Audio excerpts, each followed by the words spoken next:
आपकी जन अदालत न्यूज की खबर। लाहौर में पूर्व मंत्री डॉक्टर गोविंद सिंह की अगुवाई में आयोजित श्रीमद् भागवत कथा में उमड़ रहा भारी जनसैलाब, जिसमें वृंदावन से पधारे आचार्य श्री मृदुल कृष्ण गोस्वामी महाराज के मुखारबिंद से भक्तों को कथा श्रवण कराई जा रही है। उनके भजनों पर समूचे विधानसभा क्षेत्र से भारी तादाद में भक्तों का जनसैलाब लाहौर फार्मेसी कॉलेज प्रांगण में उमड़ रहा है। तो सीधी तस्वीर आपकी जन अदालत न्यूज पर आपको दिखा रहे हैं, जहां पर लाहौर फार्मेसी प्रांगण में पूर्व मंत्री डॉक्टर गोविंद सिंह की अगुवाई में आयोजित श्रीमद् भागवत कथा में उमड़ रहा है भारी जनसैलाब, जहां पर कथा परिषद के रूप में इफ्को के डायरेक्टर डॉक्टर अमित प्रताप सिंह एवं पूर्व राष्ट्रीय सचिव अनुरोध प्रताप सिंह परिषद के रूप में तस्वीरों में आप देख रहे हैं। तो सीधे चलते हैं आपको फार्मेसी कॉलेज प्रांगण में लेकर, जहाँ पर सुनिए सुंदर भजन मृदुल कृष्ण गोस्वामी महाराज।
खड़े हो जाएं।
हमारे मन में संतुष्टि नहीं होती है तो जो हमारे पास है उसका भी हम लाभ नहीं ले पाते, उसका भी हम एंजॉय नहीं कर पाते। तो जो तुम्हें प्रभु ने दिया है पहले उसका तो आप एंजॉय करो ना, उसको लेकर के पहले अपने मन में संतुष्टि तो करो, क्योंकि भगवान की कृपा तो प्रत्येक जीव पर है, कोई भी परमात्मा की कृपा से व्यक्ति दूर है ही नहीं। देखो मैं एक एग्जाम्पल दिया करता हूं हमेशा कि दो घड़े खुले आकाश के नीचे पड़े थे और बरसात होने लगी, जोर से बारिश हुई, तो एक घड़ा भर गया पानी से और एक घड़ा खाली रहा। तो जो घड़ा खाली था उसने बरसात को उल्हाना दिया, उपालंब दिया, अरे बरसात तू पक्षपात करती है। तो बरसात ने कहा, कहां मैंने पक्षपात किया है, मैं तो बारिश सबके लिए कर रही हूं। तो उस घड़े ने कहा, जो खाली रह गया था उसने कहा कि तूने उसे भर दिया और मुझे खाली छोड़ दिया। तो बरसात ने उस खाली घड़े को कहा, भैया तू अपना जरा मुंह तो देख किधर है।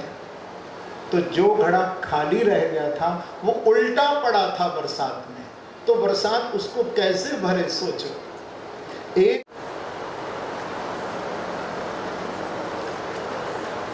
कथा पंडित जी कर रहे थे, कोई संत थे, बड़ा सुंदर भागवत का कथा का आनंद ले रहे थे सब। लेकिन देखा उस संत ने जो कथा कर रहे थे कि ये बीच बीच में श्रोता लोग जो है, मैं देखता हूँ कि नींद का भी आनंद लेते हैं।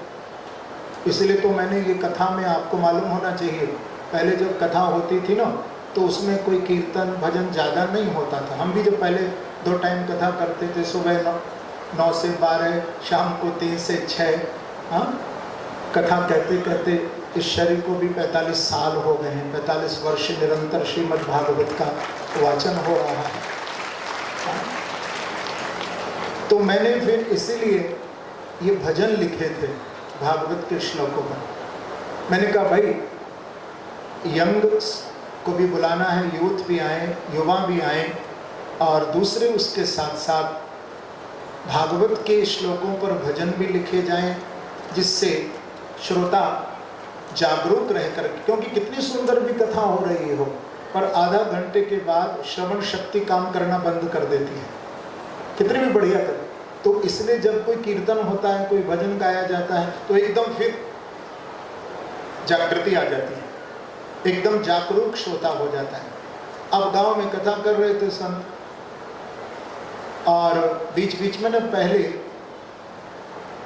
श्रोता लोग बोला करते थे जिससे नींद न आए, सत्य वचन महाराज। क्या कहते थे मालूम? जब कथा होती थी गांव में तो पहले बीच बीच में श्रोता लोग बोला करते थे सत्य वचन महाराज। आप भी बोलिए जरा, सत्य वचन महाराज। माने जो हमें व्यास गद्दी से हमें सुना रहे हैं वो सब सत्य है। अब संत ने देखा कि भाई ये गांव के लोग कथा सुनते हैं और बीच में सत्य वचन महाराज, सत्य वचन महाराज कहते, ये सोते भी रहते हैं और ये सत्य वचन महाराज भी कहते हैं। तो कि समझ करके सत्य वचन महाराज कहते हैं या ना समझ में ही सोते सोते सत्य वचन महाराज कह देते हैं? इनको कहीं ऐसा तो नहीं कि सत्य वचन महाराज कहने की आदत पड़ गई हो? तो आज इनकी परीक्षा कर लेता हूँ। तो वो संत कथा कहते कहते कथा तो कर दी बंद और व्यथा सुनाने लगे। क्या बोले? एक बार हिमालय पर्वत से एक मक्खी उड़ी।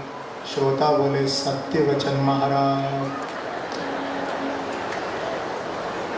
वो मक्खी उड़ करके हिमालय से एक हलवाई की दुकान पर गई। श्रोता बोले सत्य वचन महाराज। हलवाई की दुकान पर जाकर के उस मक्खी ने अपने पाँव में 5 किलो की बर्फी का एक पीस दबाया। कितने का? 5 किलो मक्खी ने, हाँ, 5 किलो की बर्फी का एक पीस अपने पाँव में दबाया और उड़ करके हिमालय की ओर चली गई। श्रोता बोले सत्य वचन महाराज, संत जी बोले खाक वचन महाराज।